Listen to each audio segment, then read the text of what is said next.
200 रुपए की कॉफी खरीदने से कोई गरीब नहीं हो जाता, लेकिन वही अगर 200 रुपए महीने के 10 बार साइलेंटली डिसअपियर हो रहे हैं तो 50 साल में आप 12 लाख रुपए स्पेंड कर चुके होंगे। अगर वही 2000 रुपए महीने का इन्वेस्ट किया होता तो स्क्रीन पर एक ऐसा नंबर आएगा जो ऑलमोस्ट अनबिलीवेबल होगा, 7.8 करोड़ रुपीज। रुकिए, मैं ये चीज़ें हवा में नहीं कह रहा और ना मैं ये कह रहा हूँ कि कॉफ़ी पीना छोड़ दो और कल करोड़पति बन जाओ। मैं कह रहा हूँ कि मनी का रिजल्ट सिर्फ अमाउंट डिसाइड नहीं करता, टाइम भी डिसाइड करता है।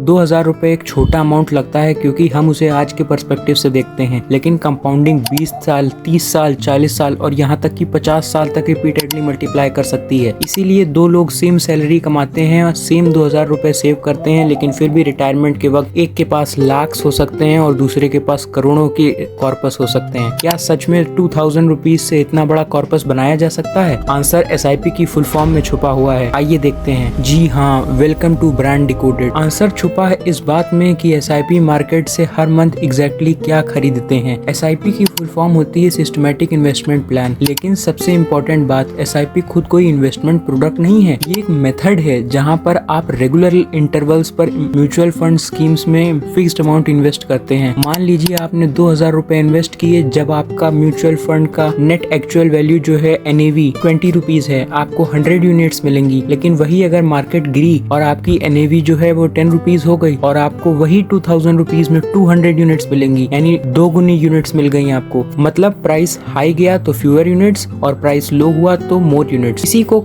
रुपी कॉस्ट एवरेजिंग कहते हैं। आपको हर मंथ प्रिडिक्ट नहीं करना पड़ता कि मार्केट का टॉप क्या है और बॉटम क्या है, लेकिन कॉस्ट एवरेजिंग प्रॉफिट गारंटी नहीं करता और फॉलिंग मार्केट में लॉस ऑटोमेटिकली प्रोटेक्ट भी नहीं करता। अब सवाल ये है कि मार्केट गिरने पर ज्यादा यूनिट्स मिल रही हैं, तो क्या मार्केट क्रैश SIP इन्वेस्टर्स का एनिमी है या फ्रेंड? आइए देखते हैं। यहीं पर लोग SIP की सबसे बड़ी गलती करते हैं। जब प्राइस सेल पर होता है वही खरीदना बंद कर देते हैं। मार्केट क्रैश ऑटोमेटिकली गिफ्ट नहीं होती, लेकिन डिसिप्लिन्ड लॉन्ग टर्म इन्वेस्टर्स के लिए लोअर प्राइस पर मोर यूनिट्स एक्यूमुलेट करके चांस बढ़ सकता है, जिससे आप ज्यादा कॉर्पस क्रिएट कर सकते हैं, प्रोवाइडेड इन्वेस्टमेंट सूटेबल हो और मार्केट इवेंचुअली रिकवर करे। SIP को लेकर कॉमन मिथ्स हैं। मिथ नंबर 1, SIP अमीर लोगों के लिए होती है। बिल्कुल गलत। रियलिटी, SIP का पर्पस फिक्स्ड होता है।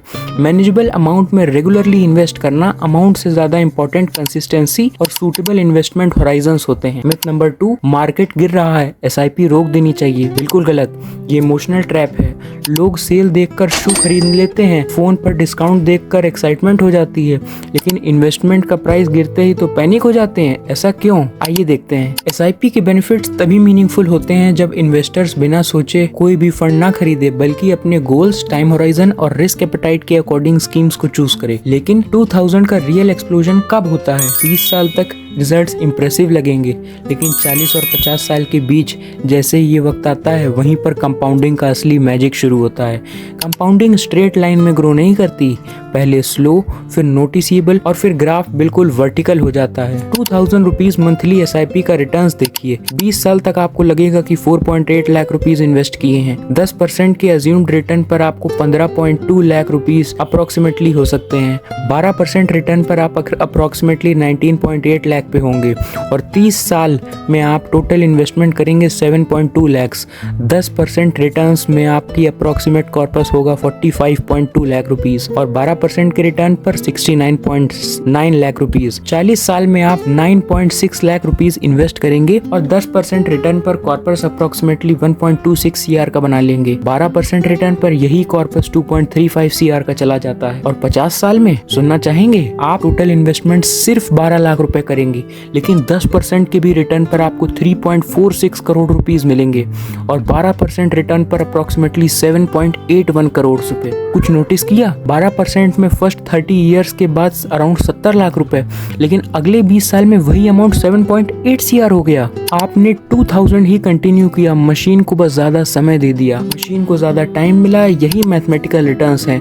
स्टॉक मार्केट के रिटर्न्स फिक्स्ड या गारंटीड नहीं होते, लेकिन अगर टाइम इतना पावरफुल हो जाए तो सिर्फ 10 साल लेट स्टार्ट करना कितना महंगा हो सकता है? आइए देखते हैं। रवि और प्रिया के बीच कंट्रीब्यूशन का डिफरेंस सिर्फ 2.4 लाख का था। फाइनल कॉर्पस का डिफरेंस सुनना चाहेंगे? चौंक जाएंगे। 90 लाख से भी ज्यादा। रवि ने एज 25 में 2000 रुपीज स्टार्ट कर दिए इन्वेस्ट करना। प्रिया ने कहा अभी तो समय है, 35 साल की उम्र में करेंगे। दोनों एज 60 तक इन्वेस्ट करते रहे। 12% रिटर्न पर भी रवि के पास 35 साल का टाइम था। उसने अप्रोक्सीमेटली 8.4 लाख रुपीज सिर्फ इन्वेस्ट किए और रिटर्न कॉर्पस पता है कितना हुआ? 1.29 करोड़ रुपीज। प्रिया ने 25 साल इन्वेस्ट किया, उसको टोटल 6 लाख की इन्वेस्टमेंट हुई। फाइनल कॉर्पस 37.6 लाख रुपीस का हुआ। रवि ने अपनी पॉकेट से प्रिया से सिर्फ 2.4 लाख रुपीस एक्स्ट्रा दिए, लेकिन final difference approximately 91 lakh rupees का हो गया। ये डिफरेंस सुपीरियर इंटेलिजेंस का नहीं। रवि ने मार्केट को बॉटम नहीं प्रेडिक्ट किया, ना उसके पास कोई स्टॉक मार्केट की मैजिकल किताब थी। रवि ने सिर्फ अपने टाइम का बेटर यूज किया। उसके पास सिर्फ एक एक्स्ट्रा एडवांटेज थी, 10+ एक्स्ट्रा ईयर्स, और इन्हीं 10 सालों ने रवि को उसकी 2 एक्स्ट्रा फॉर्च्यूनर्स दिला दी 90 लाख रुपए का कॉर्पस के साथ। लेकिन क्या एक सिंगल 2000 की इन्वेस्टमेंट मिस करना भी मैटर करता है? अगर 25 साल में हो और 2000 रुपए पेमेंट कर रहे हो, अगर 60 साल तक थ्योरेटिकल वैल्यू में 1.3 लाख से ज़्यादा बन चुके होंगे, 2000 को 35 साल तक 12% रिटर्न पर ग्रो करने दिया जाए तो उसकी future value around 1.31 lakh rupees हो सकती है। एक मिस्ड SIP से लाइफ डिस्ट्रॉय नहीं होती, लेकिन रिपीटेड डिलेज से कंपाउंडिंग इफेक्ट डेंजरस हो सकता है। सैलरी नेक्स्ट मंथ बढ़ेगी तब स्टार्ट करूंगा, पहले नया फोन ले लेता हूँ तब स्टार्ट करूंगा, मार्केट स्टेबल हो जाए फिर इन्वेस्ट करूंगा। हर सेंटेंस इंडिविजुअल में रीजनेबल लगता है, लेकिन जब हर साल नया रीजन आ जाए तो डीले हैबिट बन जाती है। अपॉर्चुनिटी कॉस्ट मतलब सिर्फ 2000 रुपीज जो इन्वेस्ट नहीं हुआ, उस 2000 रुपए की फ्यूचर रिटर्न्स भी मिस हुए और उन रिटर्न्स पे मिलने वाले रिटर्न्स भी, एंड सो ऑन। इसीलिए कंपाउंडिंग में अर्ली मनी लेट मनी से ज्यादा पावरफुल हो जाता है। लेकिन जब कैलकुलेशन इतनी क्लियर हो तो इंटेलिजेंट और एजुकेटेड लोग भी SIP को पोस्टपोन क्यों करते हैं? आइए देखते हैं। प्रॉब्लम कैलकुलेटर में नहीं है, प्रॉब्लम हमारे ब्रेन में है, जो 200 रुपए की हैप्पीनेस को 7 करोड़ के फ्यूचर से ज्यादा रियल मान लेती है। बिहेवियरल इकोनॉमिक्स में इस कॉन्सेप्ट को कहते हैं प्रेजेंट बायस। हम स्मॉलर इमीडिएट रिवॉर्ड्स को लार्जर फ्यूचर रिवॉर्ड से ज्यादा इंपॉर्टेंस देते हैं। क्यों? क्योंकि आज का प्लेजर विजिबल है और फ्यूचर का बेनिफिट एब्स्ट्रैक्ट है। कॉफ़ी का टेस्ट अभी मिलता है, ऑनलाइन ऑर्डर का डिलीवर अभी होता है, इंस्टाग्राम पर लाइक्स मिनट्स में आ जाते हैं, लेकिन SIP पर कुछ साल वो सिर्फ आपको बोरिंग डिजिट्स दिखती हैं। दूसरा ट्रैप है लॉस एवर्जन। मार्केट 10% बढ़ती है तो हम कहते हैं ठीक है, मार्केट 10% गिर गई तो हम कहते हैं पैसा बचाओ। ऐसा नहीं होना चाहिए। और तीसरा ट्रैप सोशल विजिबिलिटी। नए फ़ोन लोग देख सकते हैं, आप 15 साल तक इन्वेस्टमेंट डिसिप्लिन को नहीं देख सकते। इसीलिए कंजम्पशन इंप्रेसिव लगता है और इन्वेस्टमेंट बोरिंग लगती है। लेकिन मार्केट क्रैश के वक्त जो इन्वेस्टर्स पैनिक नहीं करते हैं, क्या वो जनरली बेटर रिजल्ट्स पाते हैं? 2008 में निफ्टी 50 का टोटल रिटर्न इंडेक्स अप्रोक्सीमेटली 51.3% गिरा। अगला कैलेंडर ईयर 77.6% अब चला गया। लेकिन इसी नंबर के अंदर एक अनकंफर्टेबल ट्रुथ छुपा हुआ है। 2008 में अप्रोक्सीमेटली 51.3% के फॉल के बाद 2009 के 77.6% गेन्स ड्रामेटिक थे, लेकिन 51% गिरने के बाद भी 77% बढ़ना ऑटोमेटिकली प्रीवियस पीक का कंपैरिजन रिकवरी नहीं होता है। परसेंटेज मैथमेटिक ऐसे काम नहीं करती। फिर लेसन पावरफुल है। जो इन्वेस्टर्स पैनिक में परमानेंटली एग्जिट करेगा वो सब्सिक्वेंट रिकवरी में पार्टिसिपेट नहीं कर सकता। जो सूटेबल लॉन्ग टर्म इन्वेस्टमेंट में SIP कंटिन्यू करता है उसे लोअर प्राइस में एडिशनल वैल्यू एक्यूमुलेट होती है। और 2020 का ट्विस्ट इंटरेस्टिंग है, आइए देखते हैं। पैंडेमिक के बावजूद भी निफ्टी 50 टोटल रिटर्न्स इंडेक्स ने फुल कैलेंडर 2020 को अप्रोक्सीमेटली 16.1% का पॉजिटिव रिटर्न के साथ एंड किया। इसका मतलब ये नहीं कि क्रैश जल्दी रिकवर हो गया, सिर्फ इतना कि शॉर्ट टर्म पैनिक और long term outcome radically different हो सकते हैं। अब सवाल ये है, वेल्थ बढ़ाने का बेस्ट तरीका हायर रिटर्न फंड चेस करना है? नहीं, बिल्कुल नहीं। आप बिगेस्ट एक्सेलरेटर मार्केट से एक्स्ट्रा 2% निकालना नहीं, अपनी सैलरी बढ़ने पर SIP को बढ़ाना नहीं। 2000 से स्टार्ट करना पावरफुल है, लेकिन 30 साल तक 2000 रुपए पर ही फ्रोजन रहने देना आइडियल नहीं, क्योंकि आइडियल इनकम भी ग्रो करेगी। मान लीजिए आप 2000 रुपए इन्वेस्ट कर रहे हैं और हर साल सिर्फ 5% इंक्रीज करते हो, यानी कि इस साल 2000 रुपये, अगले साल 2100 रुपये और उसके अगले साल 2205 रुपये और 30 साल तक मंथली इनकम आपकी रफली 8200 रुपीज हो जाएगी। 12% रिटर्न पर फ्लैट 2000 रुपीज की SIP का 30 ईयर का कॉर्पस अराउंड 70 लाख रुपीज होते हैं, लेकिन 5% एनुअल स्टेप अप रिटर्न के साथ वही कॉर्पस 1.04 CR का चला जाता है। लेकिन ट्रांसपेरेंसी इंपॉर्टेंट है। स्टेप अप वर्जन में आपने अप्रोक्सीमेटली 15.9 लाख रुपीज कंट्रीब्यूट किए होंगे और फ्लैट वर्जन में आपने 7.2 लाख रुपीज। ये फ्री मनी नहीं है, ये इनकम ग्रो होने के साथ सेविंग रेट ग्रो करने का रिवॉर्ड है। लेकिन फाइनल स्क्रीन पे 7.8 CR दिखा रहा था, तो क्या फ्यूचर में आप जनरली उतने रिच होंगे?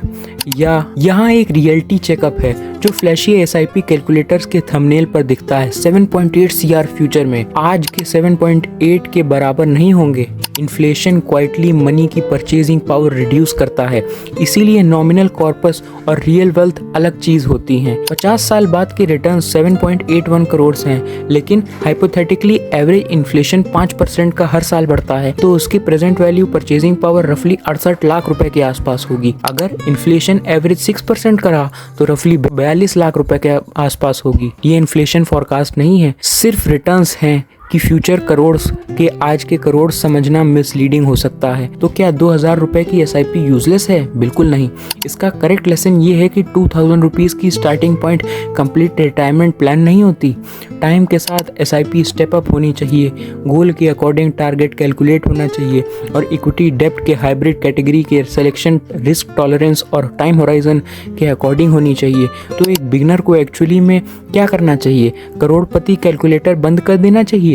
अब सिर्फ 3 डिसीजन बचे हैं और इनमें से सबसे पहला डिसीजन सबसे पहले आता है। रूल नंबर 1, इमरजेंसी के पैसे को लॉन्ग टर्म मार्केट में इन्वेस्टमेंट मत बनाइए। पहला बेसिक इमरजेंसी बफर और हाई इंटरेस्ट डेब्ट की सिचुएशन समझिए। रूल नंबर 2, गोल और होराइजन डिसाइड कर लीजिए। 2 साल बाद चाहिए पैसा और 20 साल बाद पैसा चाहिए, दोनों को सेम प्रोडक्ट में डालना सेंसिबल नहीं है। रूल नंबर 3, फंड का नाम वायरल रील से सेलेक्ट मत करिए, रिस्कोमीटर चेक करिए। स्कीम किस कैटेगरी की है, वो लार्ज कैप फंड है कि मिड कैप फंड है कि इंडेक्स म्यूचुअल फंड है, ये चेक करिए। पोर्टफोलियो क्या है, कॉस्ट क्या है और आपकी वोलेटिलिटी टॉलरेट करने की क्या कैपेसिटी है, ये भी जरूर चेक करिए।